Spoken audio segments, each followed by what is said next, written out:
భారత్ జాతీయ కాంగ్రెస్ సమావేశాలలో తరచుగా మహిళా అధ్యక్షురాలు గురించి క్వశ్చన్స్ అడుగుతా ఉన్నారు. ఐఎన్సీలో మొదటిసారిగా అధ్యక్షత వహించిన మహిళ ఎవరు అని అడుగుతారు. Answer Annie Besant.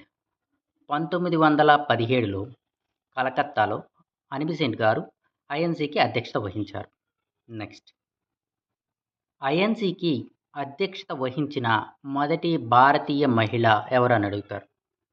అప్పుడు సరోజినీ నాయుడు. 1925లో సరోజినీ నాయుడు గారు ఐఎన్సీకి అధ్యక్షత వహించారు. ఇది కాన్పూర్లో జరిగింది.